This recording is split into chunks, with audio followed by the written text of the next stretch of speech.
This trek takes us from the village of Lukla, which is at a modest height of 2,860 metres, on a 10-day walk to the base camp of Mount Everest at an elevation of 5,400 metres. The journey begins with a 40-minute flight from Kathmandu to Lukla. For many people, this will be the smallest plane they have ever travelled on and an exciting start to the journey. This flight takes us to the Khumbu region of Nepal. The planes flying to Lukla from Kathmandu have no radar system on board, so they cannot take off until they are told that the weather conditions are suitable where we will be landing. Because of this, long delays occur regularly. Lining the streets of Lukla, it is common to see porters offering their services, but most people visiting the area would have these organised by now. Considering the remote location, the village and the skies above it can be surprisingly busy. In between the planes carrying tourists, you can see army and rescue helicopters at the airport. Lukla has a variety of shops and lodges where one can have basic Western-style meals and pick up any last-minute items for trekking or climbing ahead. There are many restaurants in Lukla, so you can have a meal before you begin the first day's trekking. A typical menu in Lukla will have a large variety of foods like fried rice, noodles, soup, pizza, momos, breakfast cereals, hot and cold drinks, and most junk foods you can get at home.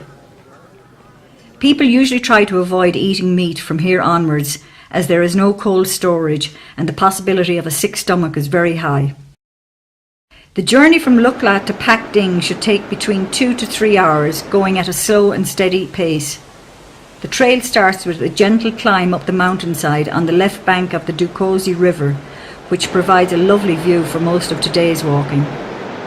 There is a well-worn path with steps leading you both upwards and down, but by the time you reach Pakding, you will be almost 200 metres lower than you were at Lukla. There is a large amount of accommodation available at Pakding. The Namche Lodge is a 3-storey building with a large dining room, a full bar and restaurant, and a cyber cafe. The quality is very basic.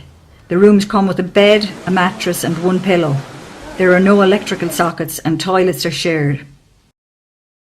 Today's trekking will take somewhere between 5 and 6 hours depending on your fitness level. The journey from Pakding starts off very easy, following the Dudh Koshi river valley below, and above and all around you are surrounded by rhododendron forests. There are several small villages along the way to stop for some food or drinks, like this one in Monjo.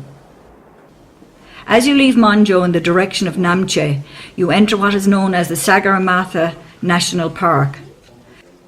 To enter, you have to buy a ticket and fill out a form. You will need to show your passport here and provide a passport-sized photograph. Several times you will have to use the suspension bridges to cross the Dudh Koshi river. Locals have decorated the sides of the bridges with prayer flags, although there is no need for prayers, as the bridges are all made of steel and feel very secure. On the far side of this bridge is a village known as Jorsale. There are no shops after this village, and it is advised to stock up on water and food. A short walk past Jorsale, there is a suspension bridge to cross, and after this the trek gets surprisingly difficult. The walk to Namche is very steep and continually upwards. There is no level or downward walking. This section of the walk may take 2 or more hours. People of average fitness may find that they can walk for several minutes only, and then need to take a short break to catch their breath. At this altitude, your body will notice the lack of oxygen in the air. It will be especially noticed if you attempt things like running up a stairs or exert your body in any way. As you reach Namche, you have to pass a police checkpoint. Here they will ask to see the ticket you purchased at the entrance to the Sagarmatha National Park. Namche Bazaar is the most important town in the Khumbu region, the land of the Sherpa people. This town is located at 3,440 metres above sea level. After the difficulty of the last day, you will feel the rest day at Namche is well deserved, but the idea behind the rest or acclimatization day is to climb high during the day and then sleep lower. This will help your body adjust to the altitude more easily. The most common walk to take on the rest day is to the Everest View Hotel. From here on a clear day there are spectacular views of Everest. This walk should only take around 2 hours, leaving you plenty of time to explore Namche Bazaar. A market takes place every morning in the town centre. Many traders come from Tibet to trade here, on the far side of the Himalayas.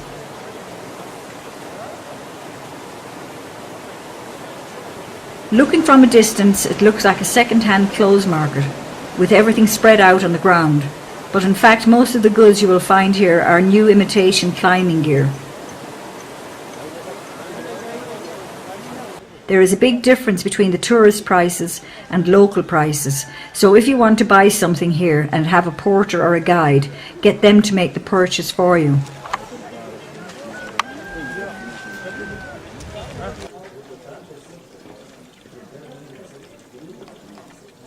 Almost anything you might need for the trek ahead can be bought on the streets of Namche Bazaar.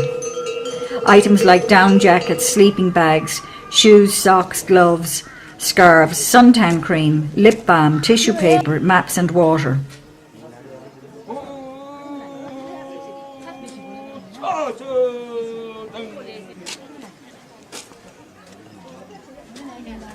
Namche Bazaar has many internet cafes, making it one of the few places in the region where trekkers can access the internet. The internet cafes connect via satellites, and so the resulting connection speed is slow. The village also contains a German bakery, well known in the region for providing good quality Western food, including pizza. The walk from Namche to TYANGBOCHE should take between 5 and 7 hours. It begins with a very steep and tiring walk up out of the village. There is a large amount of construction taking place in Namche, with many new lodges being built. The sound of stone being cut is very quickly replaced with the sound of the wind blowing in the trees and the calming sound of the yak bells. The atmosphere has changed so quickly.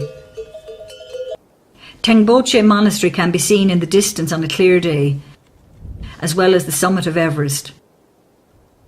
After about 20 minutes walking, the ground levels off and you'll find your pace increase. After an hour or two of level, easy trekking, you have to walk downhill, losing much of the altitude you gained over the last day, so you can use this old bridge to cross the river.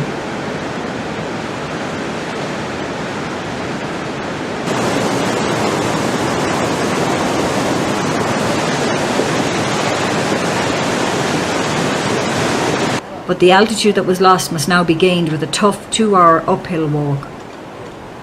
Most people will stop here and have their lunch before attempting to make the final push for TYANGBOCHE.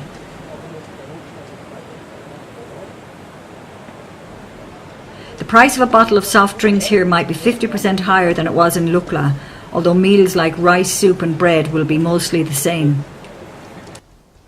The lack of oxygen in the air is really noticeable at this stage. Only the Sherpas seem to be able to scale the steep hill at a reasonable pace. Everyone else is choosing to take it slow and steady. TYANGBOCHE village is located at an altitude of 3,867 metres.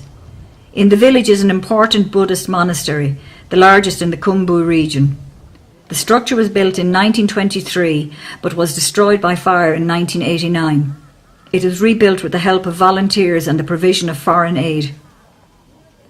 From here there are great views of Everest and Ama Dablam.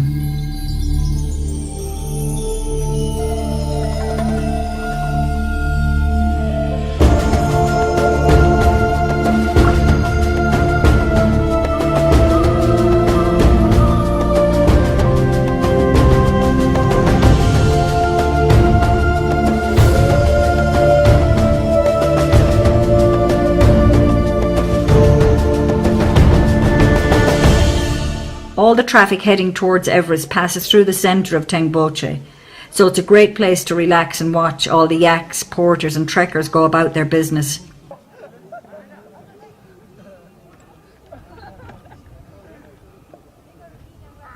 There is a large green area in the centre of the village for camping and several lodges to choose from.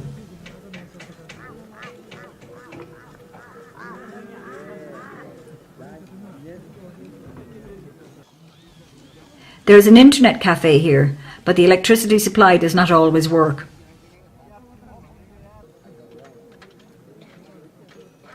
There is a bakery in the centre of the village which claims to be the highest in the world, and at nearly 4,000 metres it's easy to believe. The chocolate cakes here are delicious and taste as if they were freshly baked yesterday. The quality in the lodge is a little lower here than in Namche. The dining area is uncomfortable, with the small stove only providing heat to the people sitting directly around it. Most people will eat their food by 7 p.m. and go to bed.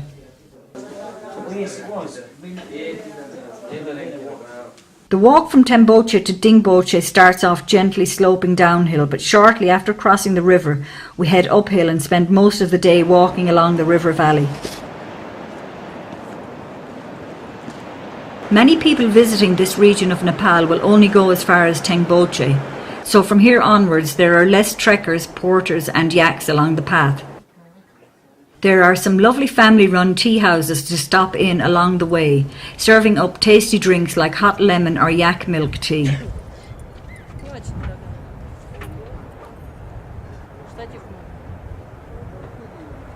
Overall, it is an easy but long day's trekking, with the journey taking up to 6 hours. At this altitude, many people will suffer mild headaches and shortness of breath.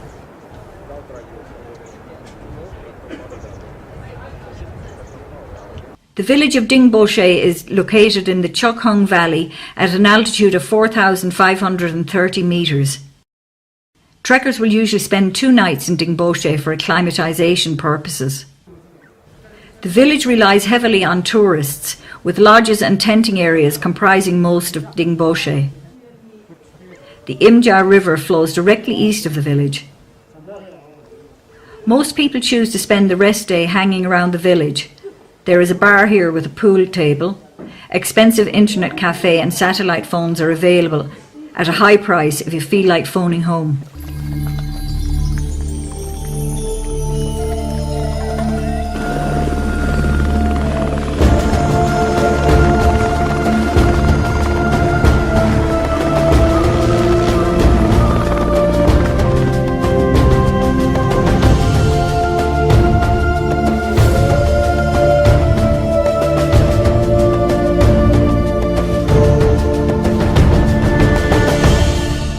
The day starts off with a steep climb up the edge of a hill, providing a great view down into the Cho Oyu Valley, with Island Peak visible at its end. Most people take a short break here and prepare themselves for the long march ahead. Today's walk could take up to 6 hours or more, depending on how the altitude affects you. As you walk along the side of the valley, if you look down to the left at the base, you can see a small village called Periche. There is a medical centre in Periche where emergencies can be treated. For minor ailments, there is a fixed charge. This charge enables the doctors to be able to treat the locals for free. Most of the walking today is along relatively level ground. There are a few signs of civilization along this route, so if you need to refresh with a drink or some food, do so at the nearest available shop.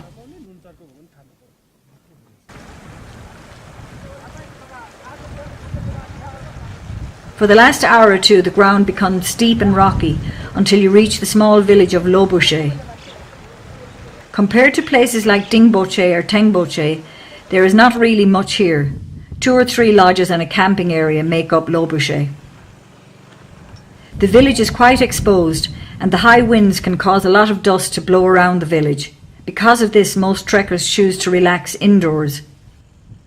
The number of trekkers passing through this village can vary greatly, and it is common for there to be no accommodation available.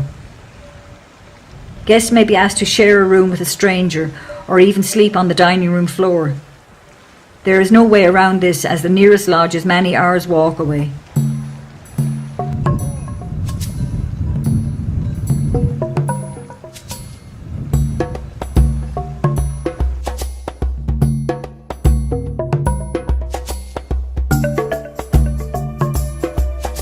Today we have to walk for a little over 5 kilometres. It does not sound like much, but at this altitude it may take anywhere up to 5 or even 6 hours. There is no clear path and you have to walk over loose rocks, which add to the difficulty.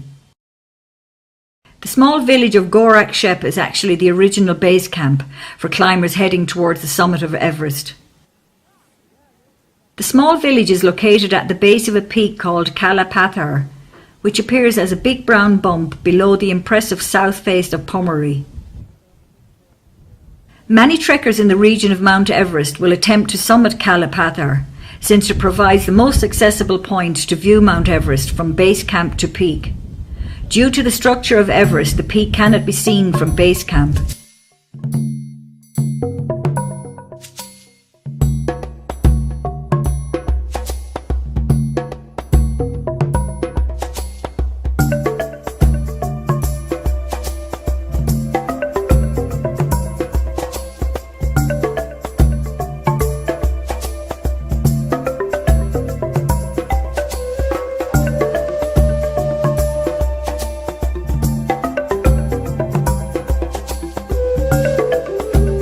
The final part of this trek, the 3-hour walk to base camp, is difficult and dangerous.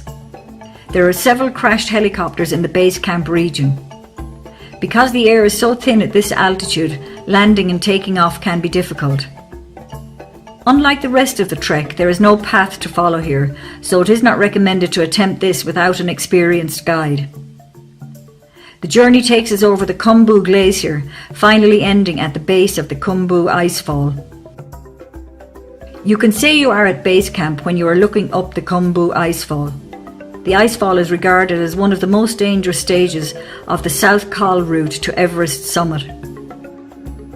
Depending on what time of year it is, you may see the tents of support crews for climbers attempting to summit Everest. The months of April and May being the busiest times at base camp.